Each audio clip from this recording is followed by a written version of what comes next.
La criminalistique ou sciences forensiques couvre l'ensemble des méthodes techniques et scientifiques permettant la recherche, la collecte et l'exploitation des traces et éléments identifiés comme des indices sur des lieux où des activités suspectes se sont produites aux yeux de la justice.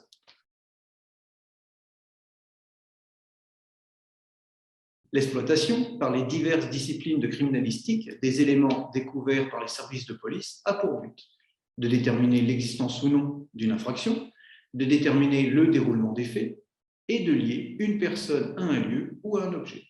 L'enquête menée doit ensuite déterminer le lien entre les personnes identifiées, le lieu et l'infraction commise pour en identifier ou tout du moins proposer un ou des auteurs. Le recours à la criminalistique par la justice est de plus en plus courant, voire systématique, permettant ainsi aux juges de s'appuyer sur des conclusions techniques et scientifiques pour en déduire une réalité juridique. Or, le juge, en nommant un expert, reconnaît implicitement ses limites dans le domaine considéré. Mais c'est lui, pierre angulaire du procès pénal, qui portera jugement sur les conclusions du rapport, le conduisant ainsi à exploiter des données qu'il maîtrise mal. Et cela est d'autant plus vrai que la diversité toujours grandissante des disciplines de criminalistique multiplie le nombre de rapports d'expertise, diluant ainsi les informations techniques et scientifiques en autant de rapports.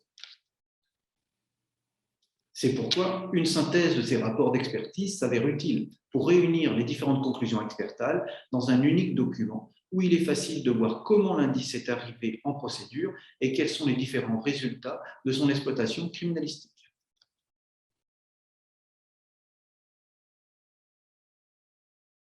Mon DESS de criminalistique, allié à mes nombreuses années dans ce milieu, me permet d'avoir une lecture suffisante des rapports d'analyse technique et scientifique dans de nombreux domaines de criminalistique pour, au minimum, en exposer les résultats dans un document synthétique.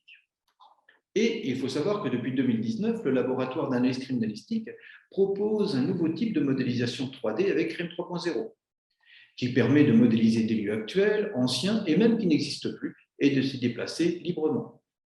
Régulièrement, nous intégrons dans ces modélisations CRIM 3.0 les constatations initiales et nos résultats d'expertise en morpho.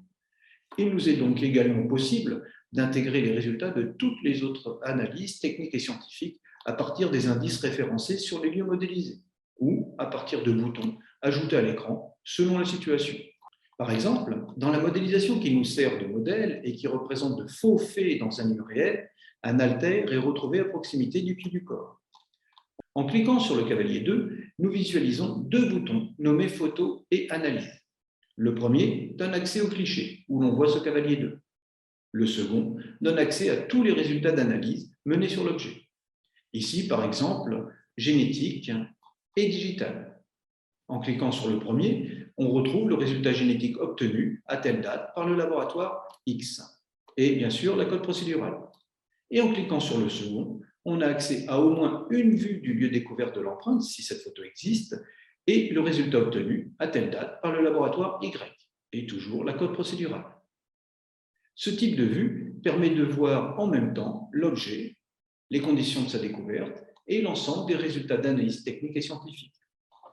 Je rappelle qu'il s'agit d'une synthèse criminalistique et non d'un jugement sur la qualité des analyses menées. Et ainsi, de façon neutre et impartiale, nous faisons apparaître toutes les analyses menées. Dans ce cadre limitatif de synthèse et non de jugement, tout est possible.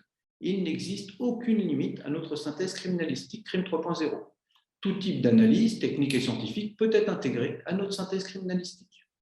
L'utilisateur chemine alors dans les lieux modélisés, voit en 3D où se trouvent les indices récoltés et en cliquant sur chacun de ces objets, voit les clichés des constatations initiales et les résultats des analyses techniques et scientifiques qui ont été obtenus.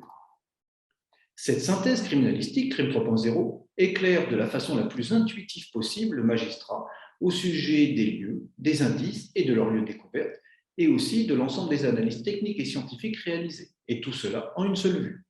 Il pourra ainsi s'approprier au mieux les résultats pour dire le droit. Eh bien, merci de votre écoute. J'espère que ces explications vous ont permis de comprendre comment nous menons notre synthèse criminalistique.